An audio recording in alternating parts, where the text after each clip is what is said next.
Joining a guild. Turns out everyone is there to amuse the core group. NSFW.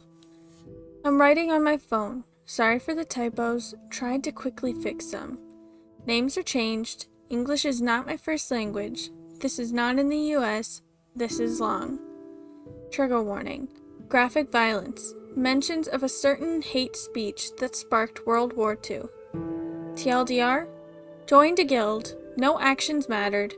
Main character was the only one with any importance and was protected by the core members' characters who were godlike, finishing our missions for us and undoing any damage that had happened. I quit after they started a campaign playing as medieval Nazis to roleplay torturing non-humans. Last year, I was scrolling through the biggest RPG Facebook group in my country when I saw a few posts from the same person. Some nice drawings of her character and comics from things that happened with said character. I asked if there was room for another player, to which she replied that she played this character in a guild with a shared universe, on which players would play one-shots with different members. One of the founding members of the guild invited me a few minutes later. Everything happened in Roll20 and Discord. Once inside, I realized how the guild was organized. The core members, 6 guys who played together from level 1 till 20 in a long campaign, were the DMs for the one-shots, always with one of them as a player as well. Their characters were now past level 20.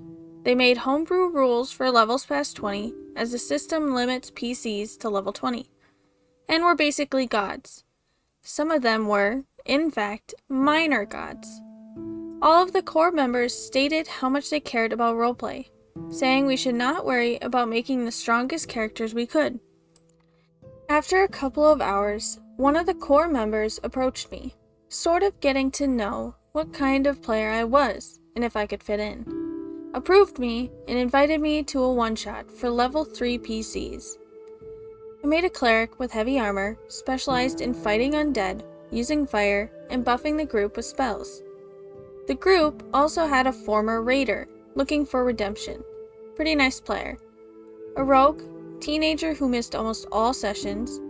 A warforged warrior, a teenager who never actually roleplayed, he only ever spoke when we were in combat. And one of the core members, let's call him Coop, played a homebrew race he created himself. A mix of angel and elf with more stuff. With all the boons but none of the bad. I'm talking +2 dexterity, +4 intelligence, +4 wisdom, +2 charisma, spellcasting, self-healing, bonus on many skills, and also some class feats he homebrewed as well. A character as strong in combat as possible, even worse as he also bended many rules. She was the daughter of one of the elven goddesses, and the DM's character that had reached level 10 during their original campaign, which meant that every NPC we met knew her, ignored everyone else, and yeah, we had a main character in the group. I was now very worried. What was supposed to last for 1 session lasted for 3. In the setting, there was a coup that placed a faction based on the Nazis in charge of a heavy militarized country, starting a war to kill all non-humans in the world in the name of human supremacy. They have Germanic names, are all white, etc. The creators of the setting set them as truly evil villains instead of doing the usual, this race is evil, kill them all things. They are called purists. The group started making their first small mission to join the guild, and once accepted, got sent to a city besieged by the purists, months of travel away.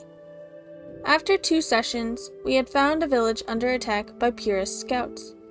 They were burning down houses with villagers trapped inside, skinning halfling children alive, beheading elves, etc. It was truly disturbing to see the DM grinning while describing this.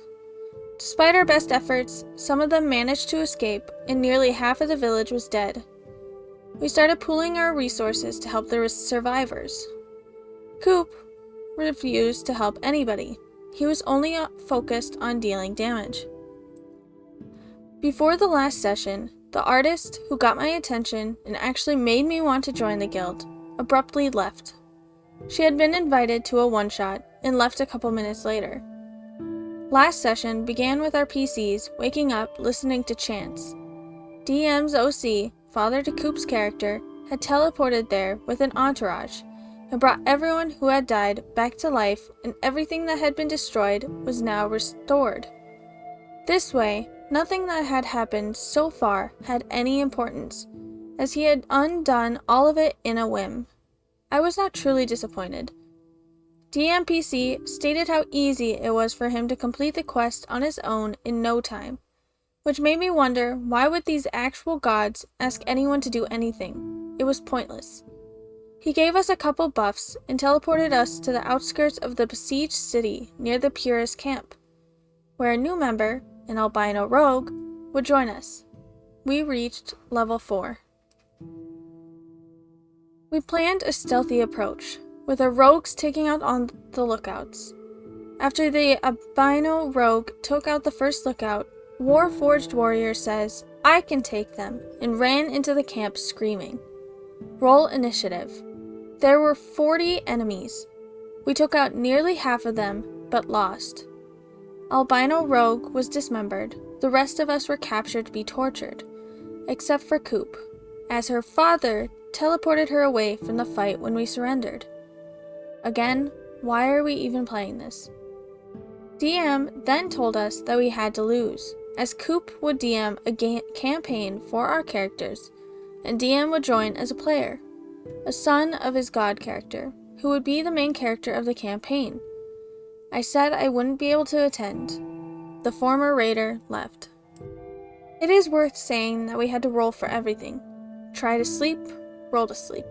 Find some food, roll for berry picking. Encounters were extremely hard.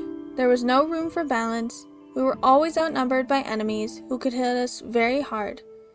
It felt like he was DMing to kill the party. The only NPCs we met were the core members' level 20 characters. Coop was also a cheater and treated everyone poorly during sessions in and out of character. Also out of sessions, he was verbally aggressive to everyone at the guild. A couple of weeks later, the reason why the artist had left the guild came out. She had been invited for a new campaign on which everyone would play as purists. 3 sessions had gone so far. All of them were composed of the characters torturing non-humans. Play as a medieval Nazi soldier to make some torture. This is when I left the guild. I also found out that the whole guild was meant to fail, as we were all to be captured or killed to be then rescued or resurrected by the core members' characters. We were just cannon fodder for them. Their characters had also slept with every single goddess and female mortal.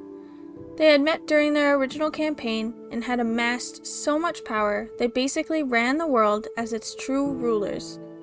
That is what I call a power trip. P.S.